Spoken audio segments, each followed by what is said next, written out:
All right, let's get started. I hope everyone is having an amazing day. Thank you for joining us today. Let's see. Welcome to our For the Love of Art webinar, where we're going to shine a spotlight on the people behind Fremont Creates. I am Nefesha Israel. I'm the Director of Programs for CA for the Arts, also known as California for the Arts. And we're going to begin with our team introductions, and we have two other team members here from CA for the Arts. So let's start with Terry and then LT. And if Terry can find her mute button. Hello, my name is Terry Ball, and I have been with the Californians for the Arts for a couple of years. I was the grants manager through most of the relief grants. I am the RAIN project manager and also the project manager for our various events during ACCM, which you will hear more about today. LT. Hello, everyone. My name is LT Martinez. I am the executive assistant here at CA for the Arts. I'm also a performing artist and a teaching artist based in Southern California. And thank you for joining us. Let's pass it over to Fremont peeps. Hi, I'm Julie Gilson. I'm president of Fremont Cultural Arts Council and a member of the steering committee for Fremont Creates 2024.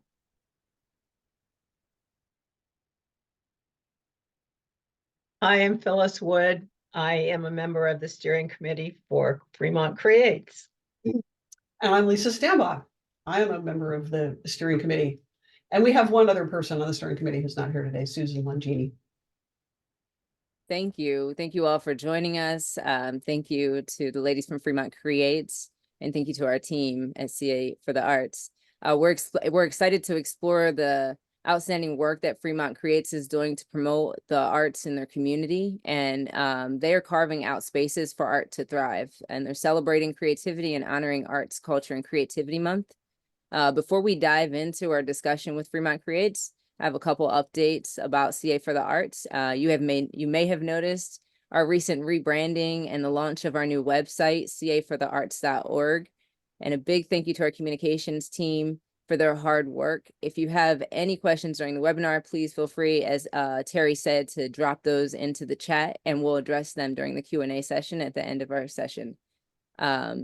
And let's clarify the purpose of this webinar. We're here to explore how Fremont Creates consistently energizes their city during Arts, Culture, and Creativity Month, fostering unity and boosting engagement throughout the month, a month-long celebration. Our goal is to share tools and insights that inspire you to creatively engage with your own community during ACCM.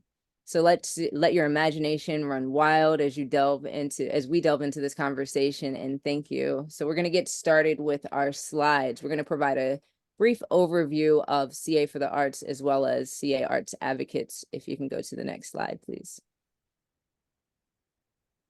All right, I'm not going to read everything on our slides. We're just going to take a moment just to talk about what we do.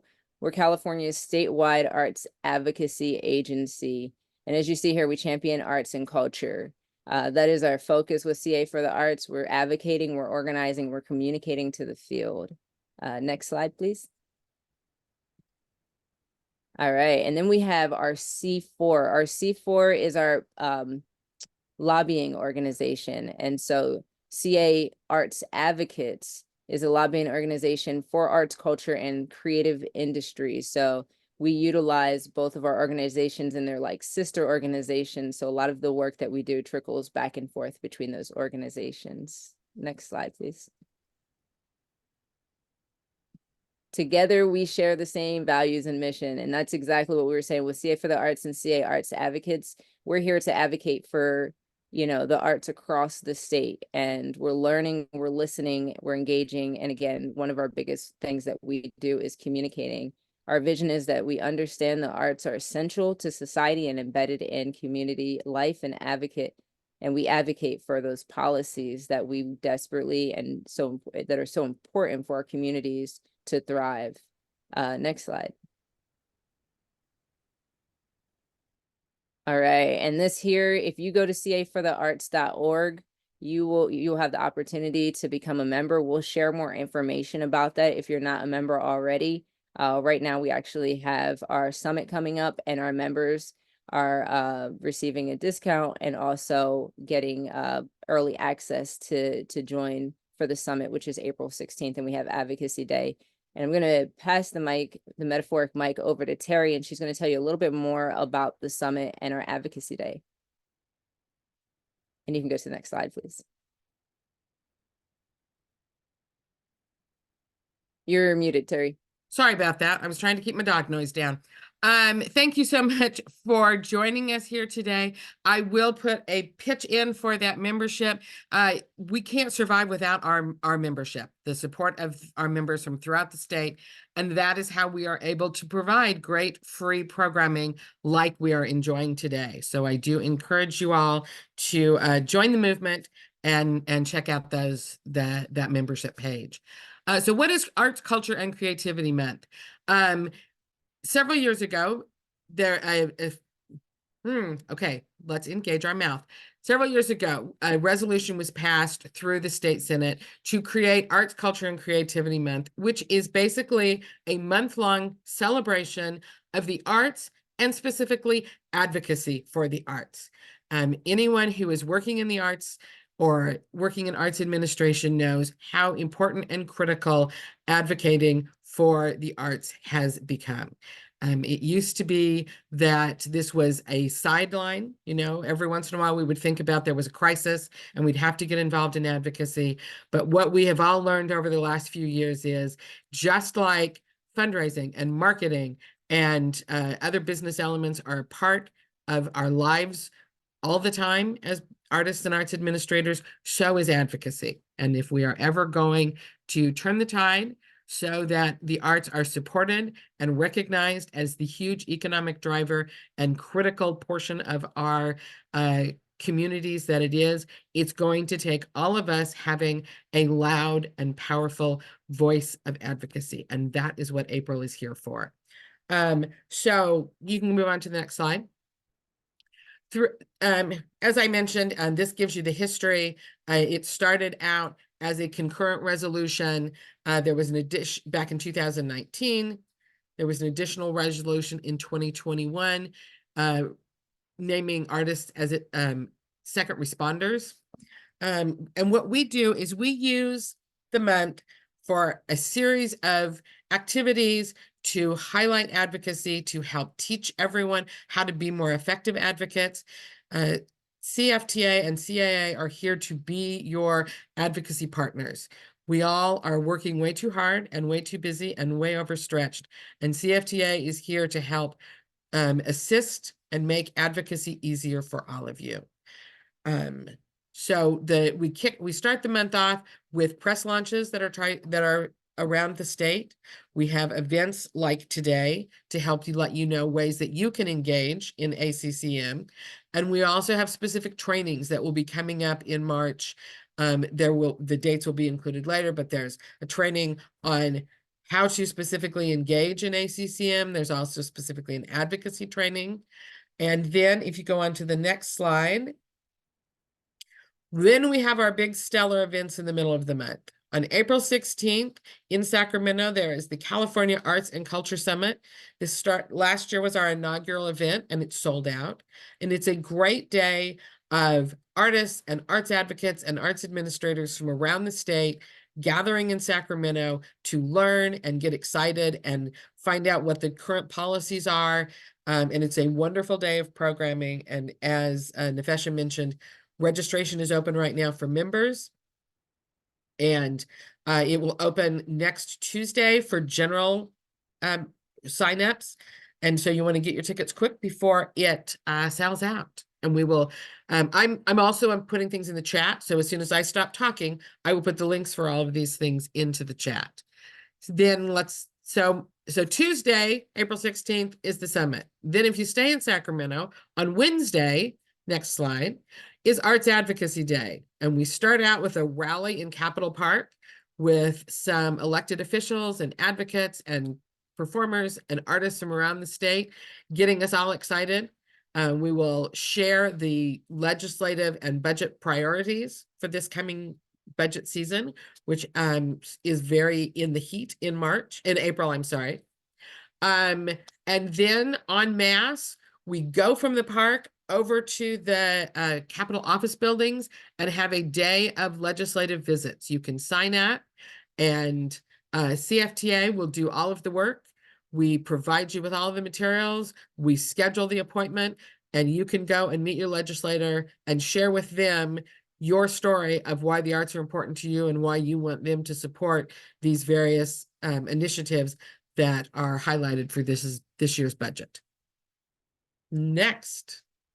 Excellent. Thank you, Terry, for giving that breakdown of ACCM and all of the events that we have coming up. Hopefully we get to see you all there at some of our events. Here you can see this slide where we have Fremont Creates, and thank you to Lisa, Julie, Phyllis, and Susan for sending this over. You know, the logos, I love how they match too. We're going to get into our conversation, and this is going to be a dialogue, and they're going to share a lot of information with you all. I want you to remember that this has been a process of years in the making, and so we're going to really dive into that. LT, you can go to the next slide.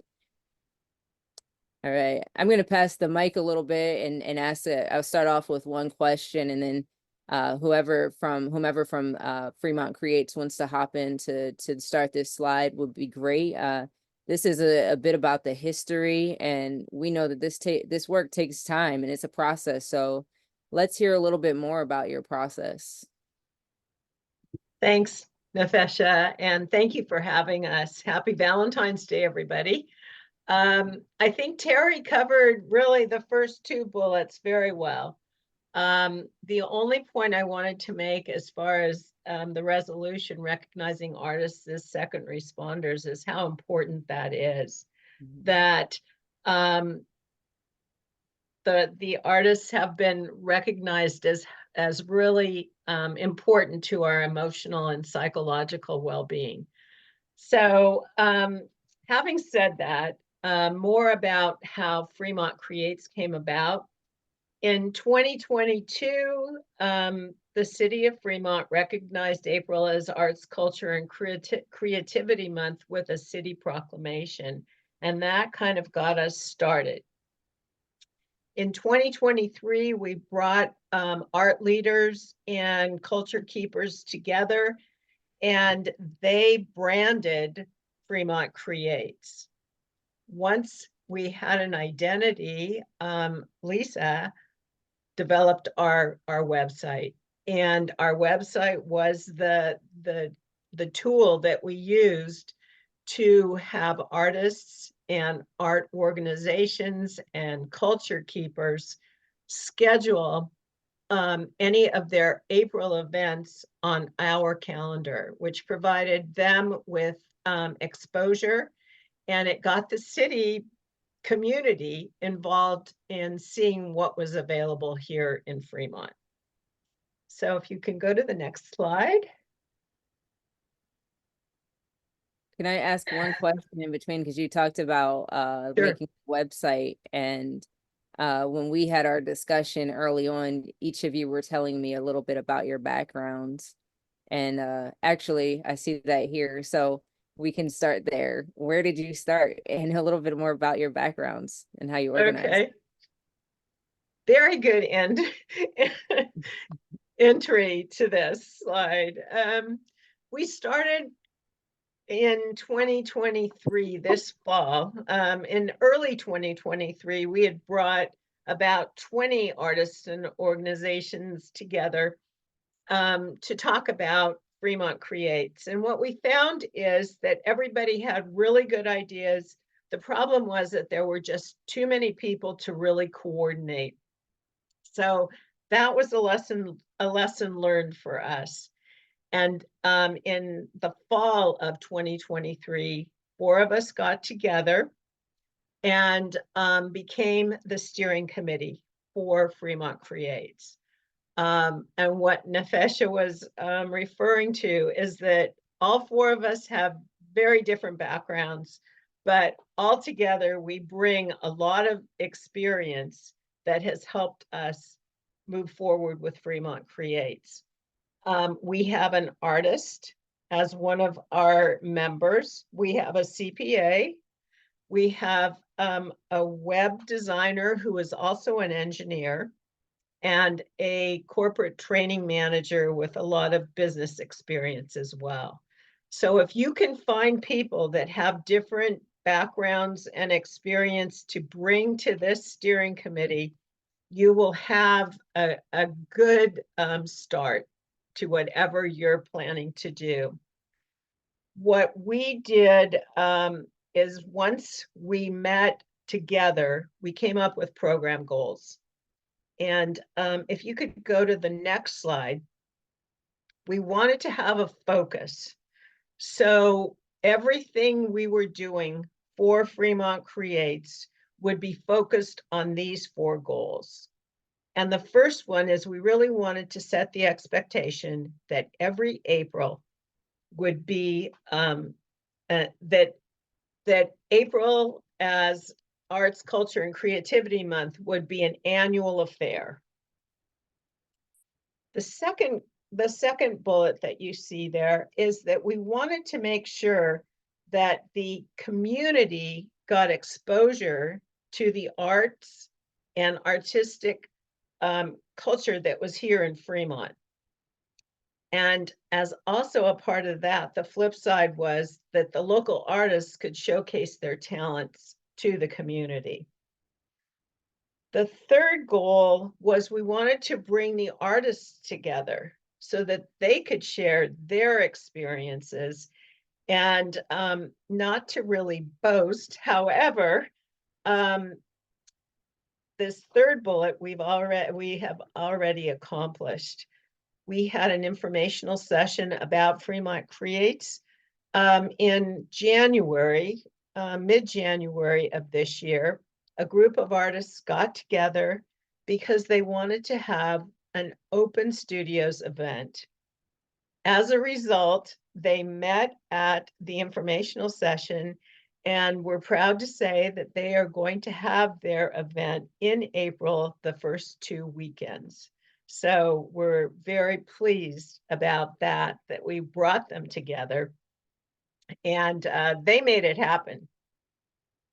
And then the fourth goal is we wanted to engage the businesses and our community partners to really support Fremont Creates and acknowledge the fact that the arts are a necessary part of a vibrant, inclusive community. If we can go back to slide 3.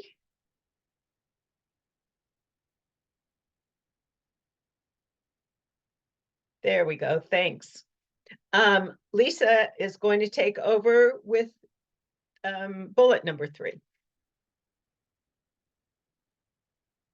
All right, thanks, Phyllis, for getting this started. So a really important factor for us, we're a dedicated steering committee. We have a lot of interest and passion around this. We are not a 501c3. And part of what will make this event successful is getting donations and sponsorship from elsewhere. And those people would love those things to be deductible.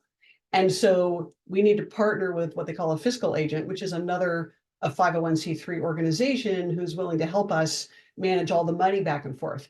And, you know, as it conveniently happens, Julie, who's on the steering committee and our finance expert, is also president of the Fremont Cultural Arts Council. And so we've partnered with them as a nonprofit to, you know, money goes into them and they help us manage it. And without that sort of link to somebody who knows how to handle nonprofit money, you know, that would be a lot more challenging for us. So that's a big factor in us being successful. The next thing was having a multifaceted marketing plan. And last year we had a website and we had some articles in it's called the Tri-City Voice. It's a local Fremont newspaper, which was great. This year, we really wanted to amp up our marketing and reach people as many ways as we could. So we have a podcast that runs in Fremont, the Fremont Podcast. We're going to appear there. We individually are giving presentations to other groups that are interested. We've engaged a volunteer, but somebody who's a social media marketing person to help us with social media. So we have Instagram and Facebook. And as an aside, our steering committee we tend to be on the more mature age group. And all of us are very involved with Facebook, but not so much some of the other channels. And so bringing in somebody who's younger than we are, who's experienced on social media, to help drive the social media stuff, especially Instagram, which is not somewhere I hang out too often, has been super helpful. And the marketing, so the person who's kind of our marketing lead, who's the social media person, has a document that says, here are all the places we're going to put information. Here's our schedule for our newspaper articles. And Phyllis has been writing articles since when, December? Is that when the first one came out? So we had a schedule with them, articles every month. In March, it'll be twice a month. In April, it'll be every week. So having this big picture plan really helps you sort of figure out all the ways you're going to reach people. And one of the things that we did, and if you can skip ahead 2 slides, there it is.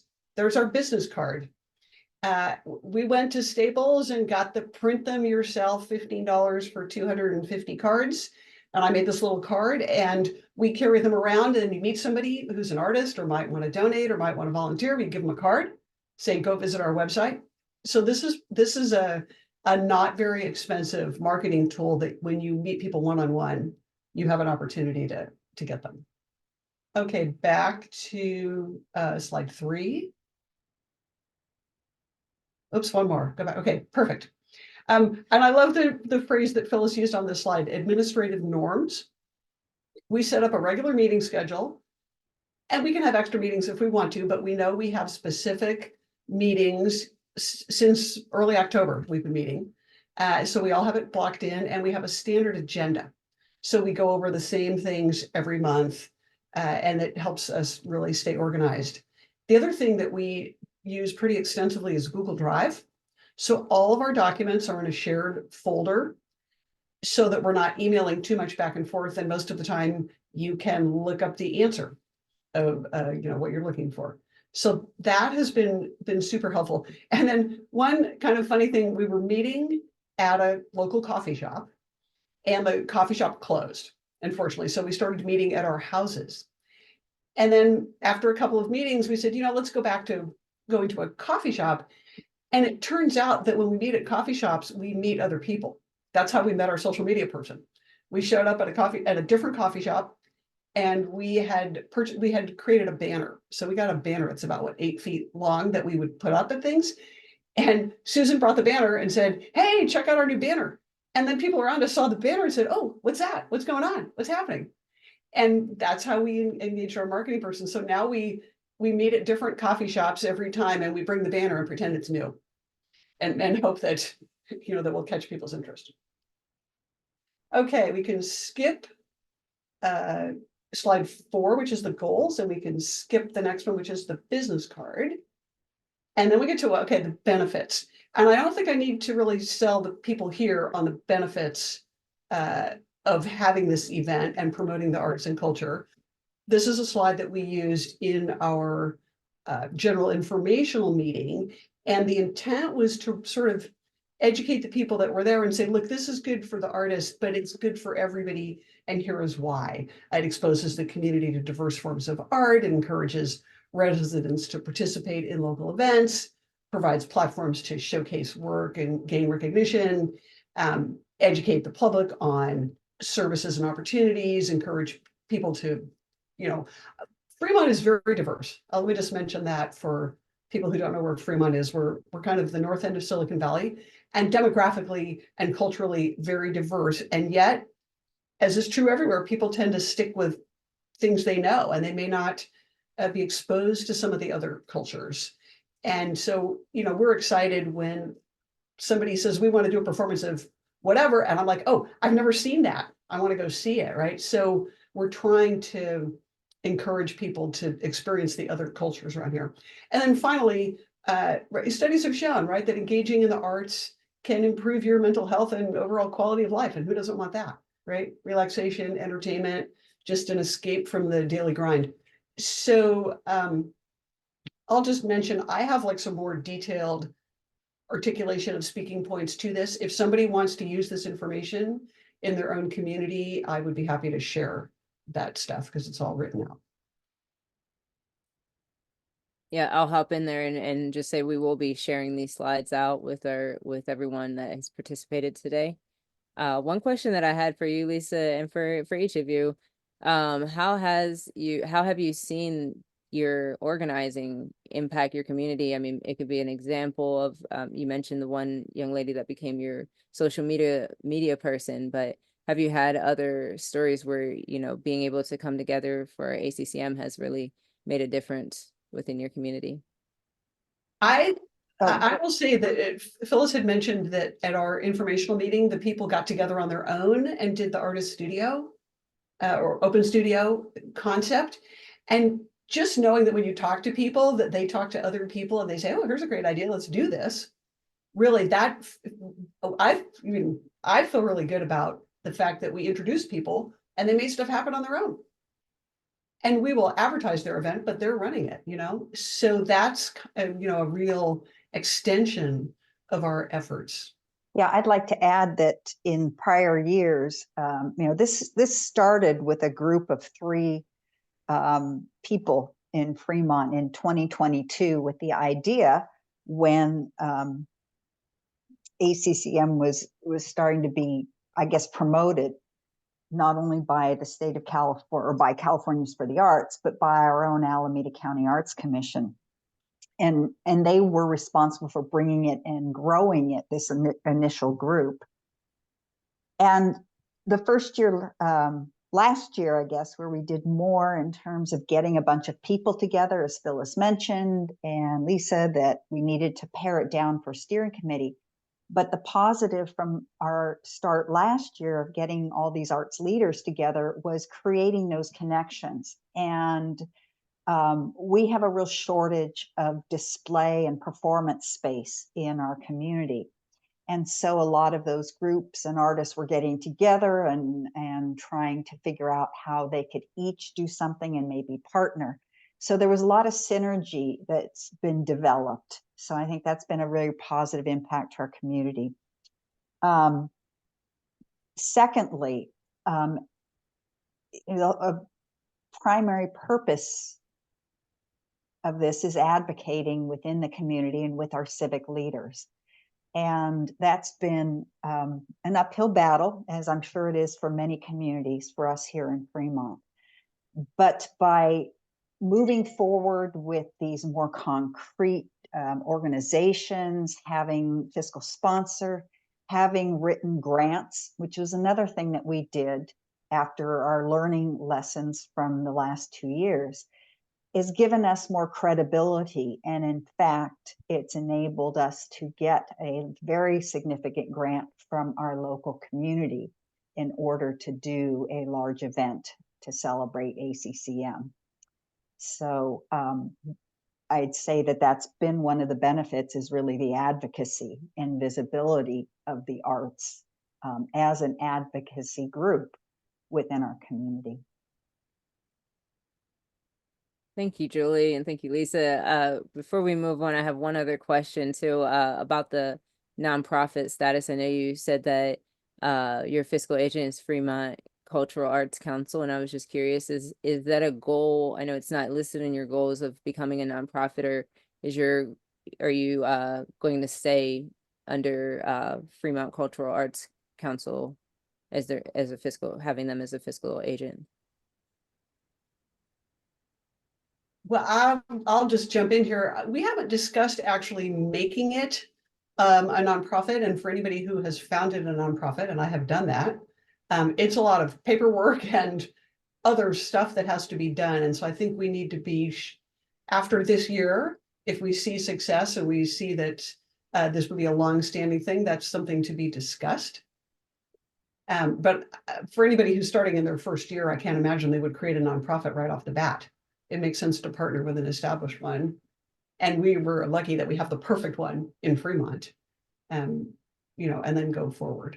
I'd also like to say that, not the credibility, even, funding organizations, as Lisa said, won't fund an entity that's not a legal entity, but also credibility and long-term existence if you've ever, I'm sure most of your audience, the audience here, has written grants, and you know, you have to have some credibility and longevity usually to get a grantor to provide the money.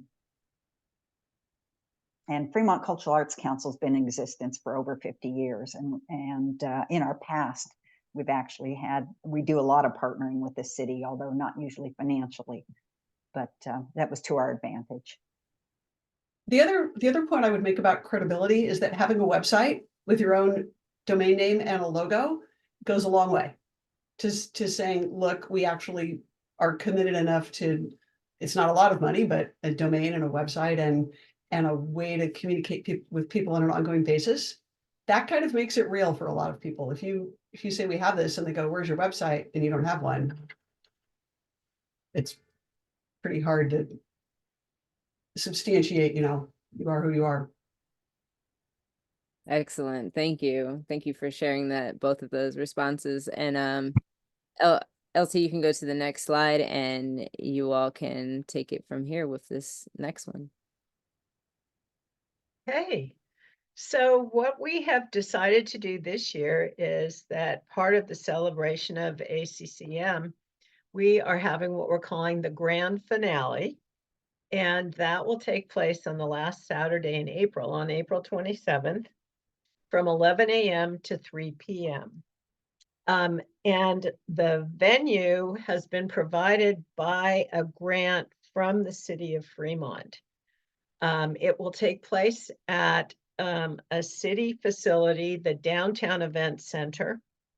That facility has a theater and 2 other rooms, as well as an outdoor plaza. So what we have scheduled is, in the theater, we will be doing performances such as dance groups. We are going to have a makerspace for kids, but we're not going to discriminate age-wise. And then we have another room for readings or films. And outside is a large space where we're going to have our music, and we have several bands who've already signed up to play. Phyllis, I just want to be a little bit more specific. We Okay. don't have a theater. We have the Downtown Event Center is the best that we can do for this event, and it is not a performing arts center. It is basically a corporate meeting building. It does have a large room that has a stage, but we have to independently rent professional quality audio equipment to enable true performances. And so acoustically, it's not what some of our performers are used to. It doesn't have a Marley floor. So we are dealing with limitations in showcasing our artists. But again, it's part of the advocacy, is we get to say, we could have done this a lot bigger and better. And the city of Fremont could have used their funds to expand this. However, there's been no investment in a performing arts center. Thanks, Julie, for that clarification. In my mind, we're using it as a theater, unfortunately.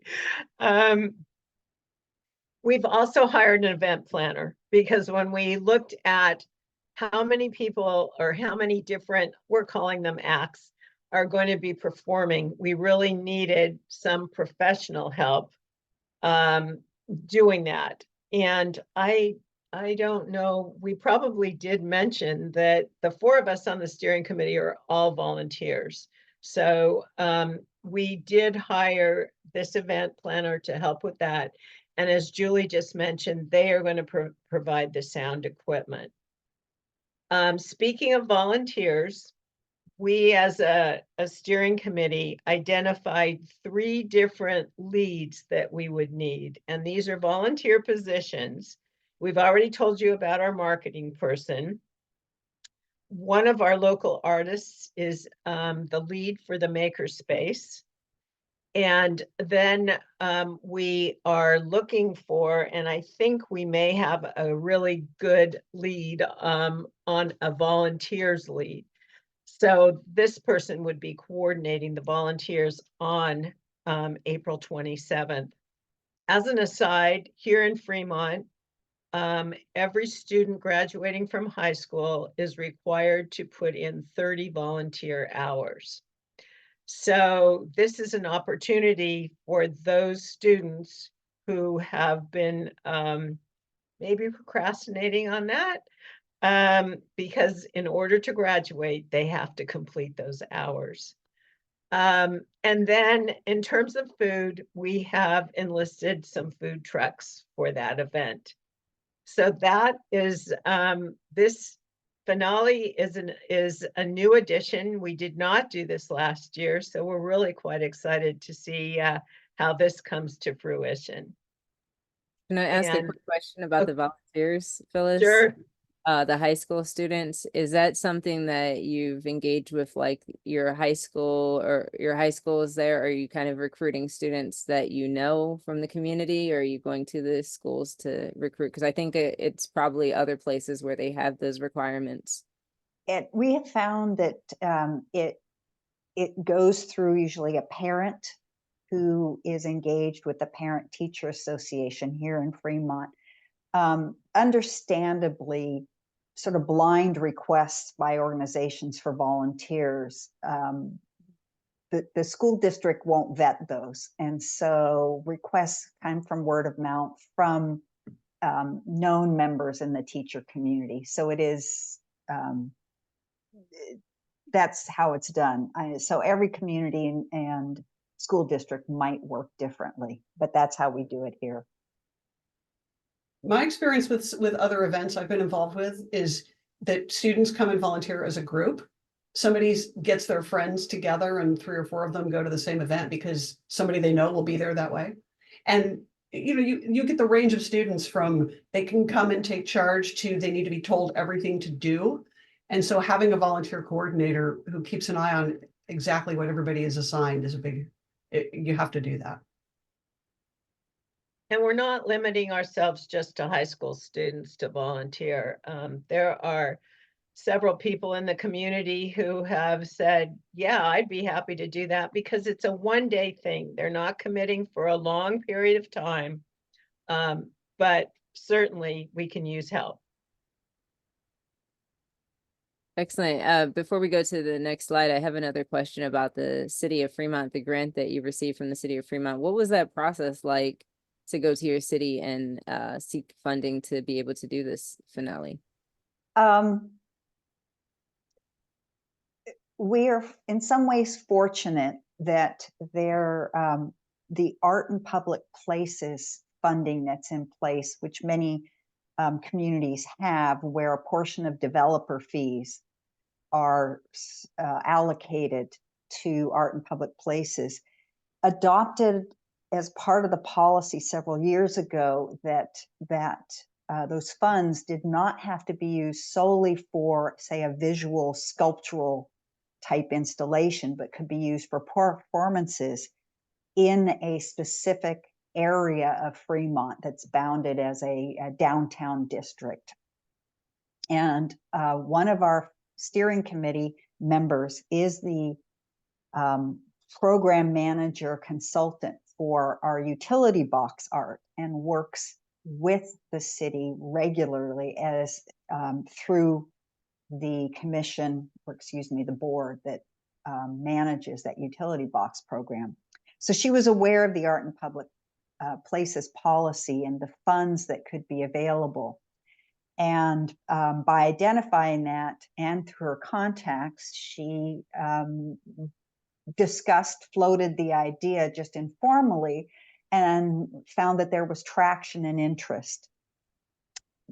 But we had also developed contacts over the last 3 years with our sustainability commission, or our department, our planning department, our parks and rec department, all of whom have a little bit of a finger in arts or canvases, for example. And I think having those contacts helped when the city staff internally discussed the proposal. We provided a brief outline, written proposal, to the Art and Public Places Staff Liaison, which in Fremont is the planning department, who socialized it, discussed it within their hierarchy.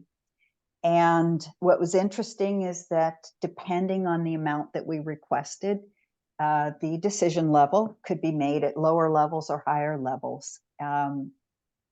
So we actually had made a sort of verbal request last year, and the timing, and you have, it's a learning process of how long this takes. And we had started, I think, in November of 2022. We got a verbal approval last year for a smaller amount of funds than this year, in I think late January. Well, by the time that insurance requirements, legal requirements, document drafting, whatever would have been finished, we could not have had the finale event, which we had planned for April 1st last year. And so we took it off the table and said, this has been a great learning experience. We've learned, we know what we need to do differently, and yes, we'll be back. And so we started much earlier. I think we approached the city staff. Lisa, I don't know if you remember how early that was, or Phyllis, because I thought it was October. Yeah, it may have been October. Okay. February, let's see, Monday of this week, I got the executed grant agreement from the city. So, and this is the second year, and it's not a new concept to them. So that's how the process went. But they were very supportive. So, we couldn't be doing this finale event without their support. And we hope, again, that they will embrace it as something that city staff can support. We are going to be doing a postmortem with them, and it's very critical for us to show them how much time it took that basically they're getting for free. And yet they have funds and could dedicate some staff to this. Somebody in the chat had asked about who in our civic community or city government manages arts and culture, and the issue is nobody. There is no dedicated staff to that. And we've been advocating for that for many, many years, and we will continue to do so, hopefully with some success. I'm gonna hop in with one more question before we move on. I know how it can be when you have a question in the chat or in the Q&A and your brain is just thinking about that. Someone asked, what is a makerspace? So can someone, one of you, share a little bit more about what your makerspace is going to look like and defining what a makerspace is? I'll just jump in there. So in broad terms, a makerspace is often a place where you go to create stuff, and there's a bunch of supplies, and there may be equipment, and there may be teachers, and there may be instructions, or maybe it's a free-for-all, but it's a place to go, be creative, and make stuff, right? And our makerspace, it's going to be a big room at the event center with some number, let's say 4 maybe, different activities led by different groups. I can give you some examples. There's a group that does music work in the schools. The volunteers come and work with the kids on music. They have a little project where you can make an instrument. There's the woman who is running the makerspace is an art teacher. She runs art workshops in her studio. And so she's going to do a creative hands-on project with some materials. I've seen makerspace things where it's an ecology group and they're teaching kids how to recycle stuff. Or there's a quilt group that comes and shows kids how to do little quilting hands-on. So it could be almost anything you want it to be. It's just about getting, mainly kids, but getting them in there and being able to use their imagination and be creative. And there may or may not be an end target, and it may just be fun. And one of the things that we are including in our makerspace is there's going to be a handout, basically, which is tips for parents on engaging with kids around art. And our lead to the makerspace is in charge of this. So, kids will say, well, do you like it? The answer is not about, do you like it? The answer is, well, how does this make you feel? Or what could we do to to do something different, you know? And so it's educating, helping the parents see the opportunities for kids around creativity and making things. So just trying to make it a bigger experience. Do you guys, Phyllis and Julie, want to add anything? Does that cover it? I think that covers it. Excellent. Thank you, Lisa. We can go to the next slide. Okay, I think I'm speaking on this one. So, you know, last year we just started doing stuff, and this year we're doing more stuff. You just have to go for it. Soliciting sponsors is a huge piece of being successful, and Julie's talked about our big grant. We have some other financial sponsors. We have a number of in-kind sponsors. And one of the things that we did pretty early on was create kind of a benefits matrix and an actual document. So when somebody says, what do I get if I give you money? We can say, well, you get listed on our website. You are mentioned in a newspaper article. If you give us enough money, we'll put your name on something else, right? So being able to offer your sponsors some public recognition, which is marketing for them, is an important step. And we are, of course, we need money to spend on things, but a number of our sponsors, people we're calling sponsors, are in-kind sponsors. So the guy who's going to be our MC at our big event, he does this professionally, and big companies pay him a lot of money to be an MC. We're not paying him, but we are saying he's a sponsor at the dollar value that he would get paid if he were to get paid. So don't overlook the opportunity to get a lot of professional services help from people who would be willing to do it in exchange for advertising, fundamentally, community exposure. So that's kind of a big thing. And another thing I will say about Go For It is start talking about it early. So we were already meeting in October. You know, we have our business cards. We had stuff in the newspaper early. Just get it in people's head that this is coming in April. And one thing that happened last year was that I know of two sort of major arts related events. One was the Fremont Cultural Arts Council photo exhibit, and Olive Hyde Art Guild, which is runs a gallery that I deal with. They both have annual events or biannual events, but they weren't necessarily going to be in April. And with a little bit of scheduled juggling, they were able to get them so that their receptions and more of their work was in April. And then they're going to be part of the event. So it's too late for this April for somebody to move something, but they could be planning ahead to move it to April for next year if you're talking about it sooner. So that was something. And I've already mentioned about advertising in a lot of different ways to try and reach more people. So again, we're doing newspaper, being on a podcast. We're going to talk to, like, the community college has a radio station, and we have other radio, social media, business cards, anything you can do, even if you just reach people one-on-one, right?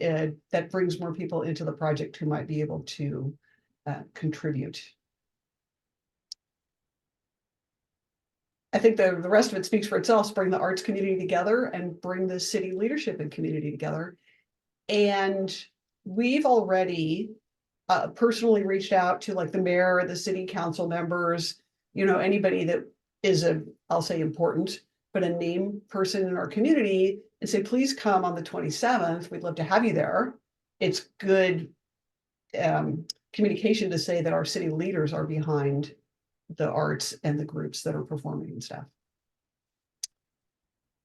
When you speak about city leaders, you all have received a proclamation before, and I would love to hear about that process also. That's that one for Julie to talk about.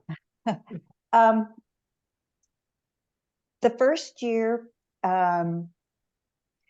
we had one of the city council members that we had made connections with championed it and knew the process to get a proclamation. The second year, our city put in an actual online application process, and one of the Parks and Recs liaison managers that the Fremont Cultural Arts Council works with submitted it and championed it. And this year, the same council member that championed it the first year has submitted it. So it's basically making sure we're in contact with various city staff to make sure that we're on the agenda and picking a calendar item. And the earlier you start, the better, because if you've ever been at a city council meeting and you've been with other organizations, there's a lot of requests for ceremonial items, recognitions, and proclamations. And so they do have to meter out their time and their dates. But definitely we wanted ours in April and as early as possible in April. And I think we're on the agenda for the first Tuesday council meeting in April. We are able to accept it in person. Usually have, I think, 2 or 3 minutes at the council meeting to say some remarks. And we will, definitely try to put that on social media. And the Alameda County Arts Commission also shares photos of the presentation on their website. Let me add one more thing, since Julie mentioned photos. So this year, our people on social media said, well, we would like photos of all the stuff that happened last year so we can use it to promote this year. And we did not really have somebody who was officially tasked with gathering a lot of photos. Well, we do this year, but we didn't last year. And so whatever you have going on in your city this year, if somebody can, plan ahead a little bit and have some photos, take some photos, get permission, however you do it, so that next year you have them for your advertising. So that was a lesson learned for us. And we have somebody who's a professional photographer who's going to come on the 27th, another in-kind sponsor. But it would have been great to have him taking photos last year for us to use this year. So that was a lesson learned. Nefesh, I forgot to mention, and somebody had also put in the chat that we didn't create the proclamation and write it just from scratch. No, we use templates. Our template came through our County Arts Commission, who I'm guessing obtained it through Californians from the Arts. And, it trickles down. So yes, there are lots of templates out there, and that's the best way to start. Thank you, Julie. Part of your toolkits. Exactly. So you're a step ahead, because that is exactly what I was going to say. And I think that it goes back and forth with information exchange between the people and the organizations that are doing this work.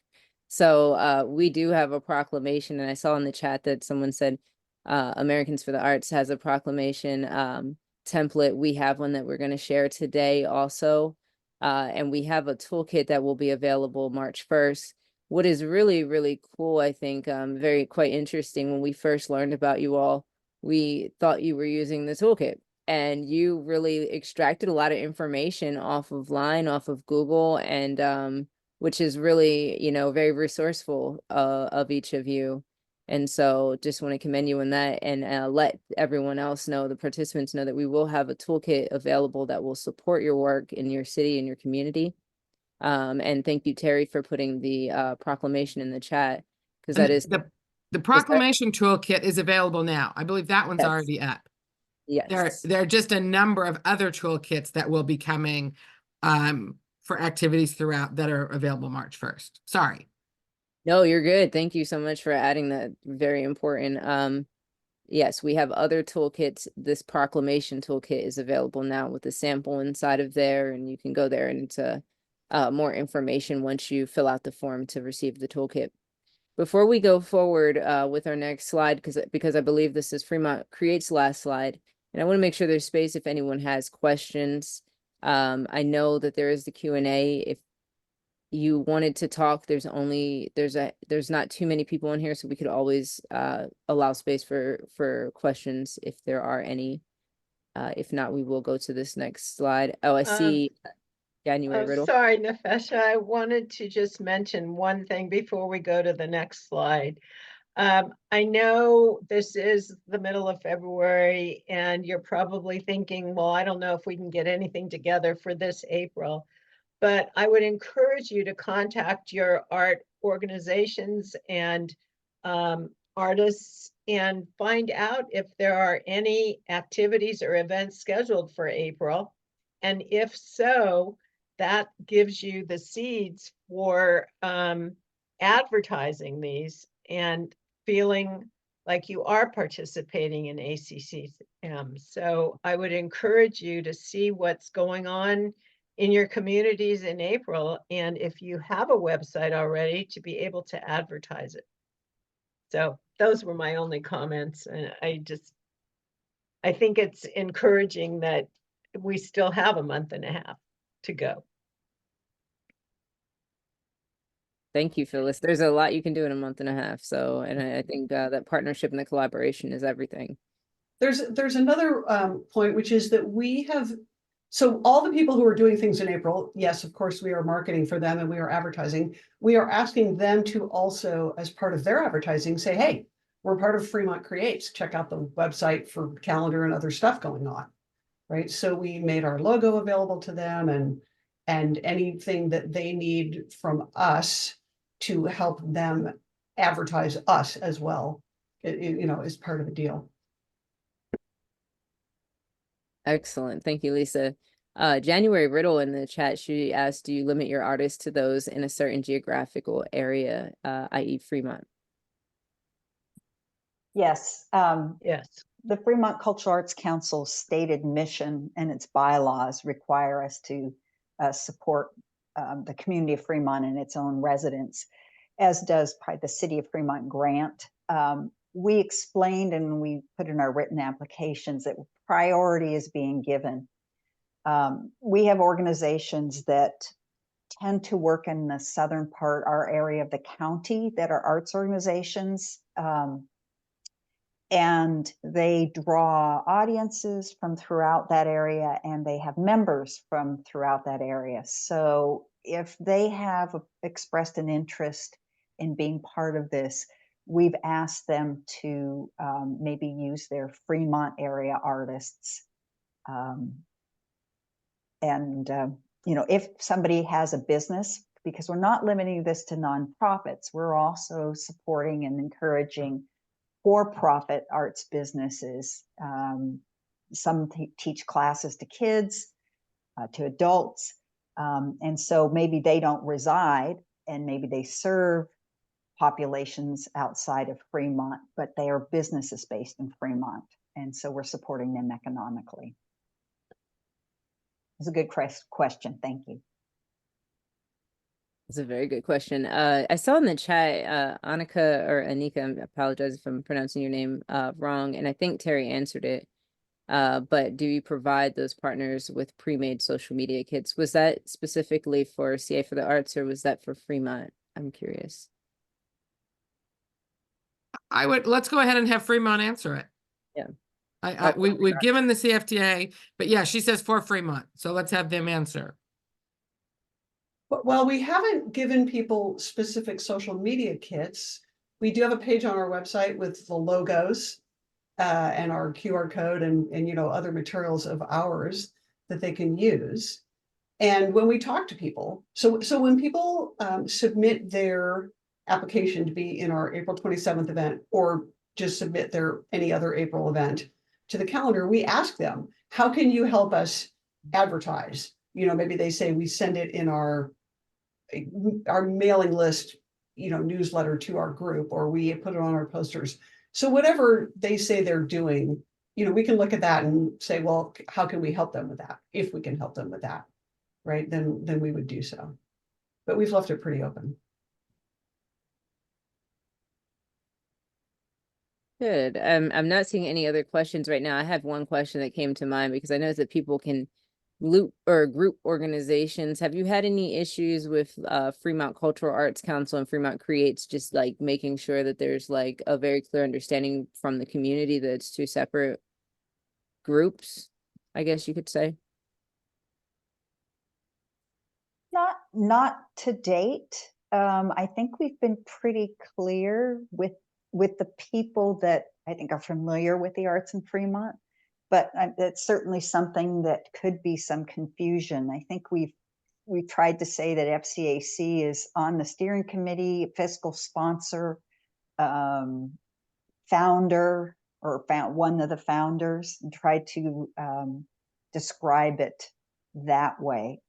And we've talked about that Fremont Creates was really a brand for celebrating ACCM.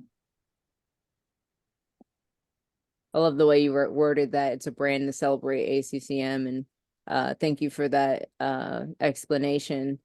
Annika has one more question. She said, also, what are your KPIs, which I believe are key performance indicators, as it relates to the upcoming event in terms of social reach? When you ask about social reach, are you asking like reach in terms of social media or something else? Social media. So that's a good question. So our social media, the two women who are running that, have set goals for how many people, and we've given them a pretty small budget, but there's a budget for social media marketing. And that is something that we do need to measure. I will ask them about if there are specific goals. I don't know the numbers. And I think the point is part of learning that setting any sort of KPI for the overall event or the overall for just the month, particularly in terms of outreach, it would be a good next step in evolution of being an organization, as it will. How do we measure success? And so that's something we're going to have to define. And I think when we do our postmortems at the end of the month for everything, that'll give us a sense of how do we measure that, not just subjectively, but numerically. Well, one thing that we might say is an interesting measure or a metric. I think we already have enough groups that have applied to perform on the 27th that our agenda is pretty close to full. Is that right? And so it's not like we're scrambling and begging people to come. There's enough people that are interested in participating that we already have that pretty well filled. And I had somebody just this morning, I was at another meeting, and they asked if there was still space at the makerspace to do something. And I think that space is already full as well. So kind of good news for us. We have lots of people that want to be involved. We also put in our budget some remuneration honorariums for those that are actually performing or doing a display. And it's not a large number. This is our first year, but we were very, very intentional about putting that in the budget, especially so that the city would see that that's one of the things you have to do. It's wonderful that our groups are doing it in exchange primarily for recognition and being spotlight, but we definitely want to give them something. Maybe it's only going to pay for their gas money, but that's very intentional. And we haven't advertised how much we would give each group. We did say amongst ourselves that it keeps our record keeping down if we keep it under $600, which is the IRS reporting threshold. And so we have told people, well, it's not going to be more than 500. But we have subjective things to evaluate on that. Do you give the same amount, whether it's a large group or maybe an individual performer? So those are a lot of details that we're going to be learning as we go. When you said that you would be giving funds for performers, but also for people that are displaying their work, is that you're talking about visual artists? Yes. If we decide to have a visual artist as doing a display. Mm-hmm. So, again, it's a limited amount of money. So the more people that we decide to include, the smaller amount each group gets. But that's going to be one of the challenges for us as a steering committee. We have not worked that out. Mm-hmm. So that might be something is, if somebody goes forward and does an event or how they want to celebrate ACCM in their community, don't forget that artists should be paid for their work. So. And the makerspace, the groups that are running activities in the makerspace will get some amount of money to pay for supplies. So they're not, spending their own money, not only their own money on supplies that other community members are going to use. I wanted to follow up and amplify one of the things that you guys had talked about earlier, that you had included for-profit organizations with your celebration. And I think that's such an important thing to remember, that in the arts, those are our partners, and that there are, as we look to the wider creative economy, and so things like film and movie theaters and music venues and live event venues that are for profit as opposed to nonprofit, we're all part of the celebration of the creative economy. And the more that we can bring those voices together and see each other as part of the same, ecosystem and supporters of each other, I think that really raises all of our voices and is really important. And I was really happy to hear you talk about that. So yay. That was a great addition, Terry. Thank you. Thank you. I don't see any more questions in the chat just yet. If anyone has any questions, feel free to drop them in there. Lisa, Julie, Phyllis, do you have any additional things that you want to add, or any updates that you want to share before we do go to this next slide that we'll talk a little bit more about ACCM?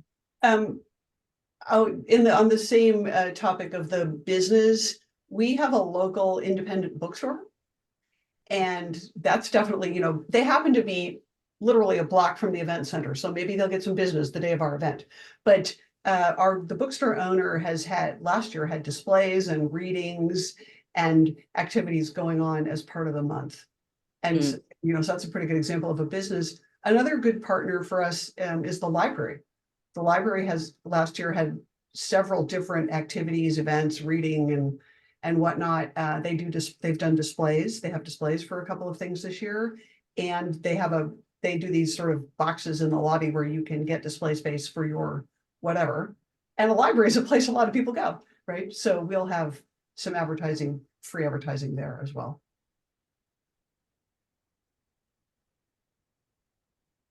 Thank you, Lisa. I think next is really our next challenge over the next in growing this is really engaging the school district. And, we have the opportunity with the Prop 28 spending rollout to get more visibility and support for the school districts with artists. And so there may be a door opening there.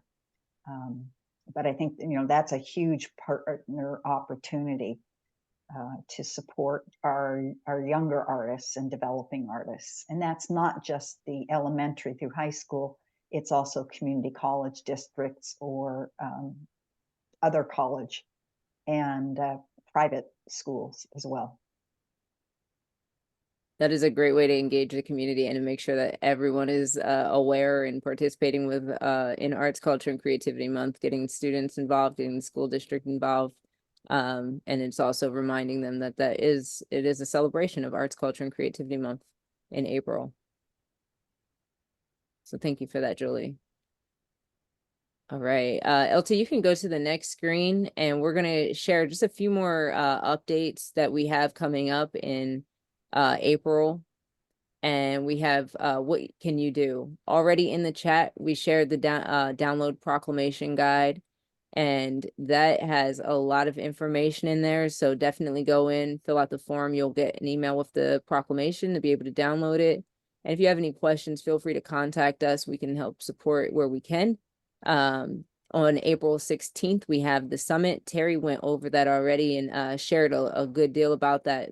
But just want to reiterate, if you can make it to Sacramento for the Arts and Culture Summit, we would love to see you there. The next day, we have Advocacy Day at the Capitol, and we will be advocating and meeting with politicians and making sure that we're advocating for the arts and a lot of things that we've been talking about throughout the year. A lot of the information that we've collected through regional conversations and engagements and convenings, we will be making sure that we advocate for that at the Capitol on April 17th. Lastly, on this slide, we have register for Advocacy Month. That is during April. Visit your representatives in your home district and you know, reach out to your city council and get that proclamation if that's something that you're interested in. It's a great way to highlight what you're doing and what other people are doing in your city and potentially bring your city together. Can I want to jump in for just a second and make an additional pitch for coming and joining in force in Sacramento on the 17th. We have a great video that I don't have for you here, but of Speaker Rendon last year in an interview that we did with him, talked about the power of people investing the time and energy to come to Sacramento and speak to him about his district, and how powerful that was for him to hear directly from his people in his district, but specifically when he knows they care enough about what they're saying that they invest that extra time and energy. And I realize it's not easy, and I know we're all way too busy. And I also strongly support utilizing the tools to visit in district. But I can't stress strongly enough how much these legislators like to hear from the people in their district. What is important to you and how powerful that message is. So utilize the tools. You don't have to come up with your own talking points. We will do everything we possibly can, both in Sacramento and in district, to help make it easier for you. But your voices are what will make any of this happen. All right, off my soapbox and back to Nefesha. Thank you, Terry. Thank you. Just like nailed it in there for us. So thank you. Exactly. Very important to make sure you show up and show your face if you can to speak with representatives at the Capitol. LT, can you go to the next slide, please? Thank you. We have a few more follow-up things to get involved. Terry earlier mentioned our memberships. If you are interested in becoming a member, as we talked about, memberships are incredibly important for CA for the Arts as well as CA Arts Advocates. So if you are interested, please go to the website. The link is in the chat. And I think that Terry just put our Arts Advocacy Field Survey. If you haven't taken it, please do that also. It only takes about 15 minutes. And we are collecting information that is going to help us to have some foresight with the work that we're doing. It will help guide our work, and we will be informed from each of you to know what our field needs so that we can do. And please just, take you a know, moment to do that. I think, when does the field? It actually Good. closes tomorrow. And for the those of us who like to watch the temperature rise, you know, as we go up the hill, we are less than 90 respondents away from hitting our goal. So, you know, if everybody that's here answers for yourself, and if you represent an organization and you want to reply for your organization, I put my pitch in for the field engagement team who's trying to reach that goal. So the link is in the chat, and there is no math involved. And there's no limit. So like in the sense of like sharing it, share it out. You're not. Yes. So share it to friends, people that you know in your community that are in the arts, anyone that might be, you know, aware enough to give us some informed information and their experiences. I see Martha's messages. There's no math. I love that, Terry. The last thing that we have here is to join us for some upcoming webinars. If you go to our website, caforthearts.org, our events page has these webinars. You can sign up. We also will drop the links in the chat. How to engage in ACCM. This is just going to add a lot to the conversation that we had today. So if you want to learn a little bit more, we will have our toolkits done. Like I said, March 1st. So March 19th, we'll be going over some of that information. Please join us there if you're free that day. Along with March 26th, we have our advocacy training. That's from 11, or both are from 12 to 1:30. So hopefully you can join us for both of those upcoming webinars. Before we close it out, and I know we're a little early, but that's okay. I want to just thank each of you from Fremont Creates, and even Susan, who is not on here right now, Lisa, Julie, Phyllis, thank you so much for taking the time to share about Fremont Creates. Thank you for the work you've done over the years to really enhance Arts, Culture, and Creativity Month and being a trailblazer in your area. and showing so many other people how it's done, and giving us the tools that you've used to get where you're at, and also to share a little bit about your goals. So thank you for that. If do you have anything, either of you, that you'd like to share? I want to make sure I make space for that before we finish up. Just thank you to CA for the Arts in supporting us, and the additional and spotlighting us, and sharing ideas as well, and being a resource. I'm sure there may be other thank yous, but that's what's coming directly to the top of my head. Yeah, great. Great. We really appreciate the opportunity to share what we've done. If anybody comes up with questions later, you can reach us at fremontcreates@gmail.com, or through our website. I mean, we can certainly answer questions later if something comes up. And And our it- website is fremontcreates.com. So get in touch. And if you leave here and become so inspired to do events in your community or have events that you're already planning, please be sure and let us know. Share your social media, tag us, send us, notes to let us know. We actually got a wonderful update and a great video from Fremont Creates about their event. So please, if you're doing things around the state, let us know, and we can help lift them up. And we love to know what everybody's doing. And I would tell you that the synergy we create in various communities helps those in other communities to show what their peers or neighbors are doing, and gives you a little extra leverage, competitive leverage. Absolutely. If you want to, in the chat too, I meant to mention it earlier, we only have a few minutes, but if you want to drop in any upcoming events or websites or information, feel free to do that, just so that we can all share out and just know what's going on across the state. If we can support each other, we might realize that we're closer to one another than we knew, so feel free to do that. Also, special thank you for LT for doing these slides behind the scenes, and Terry, thank you for assisting and working with us with this, and making sure we're able to work together. So thank you all. I hope you all have an amazing day. I think that is all we have. I appreciate, again, Fremont Creates, and thank you to the team, and thank you for everyone that joined us today. And have an amazing day. Enjoy Arts, Culture, and Creativity Month. Thank you.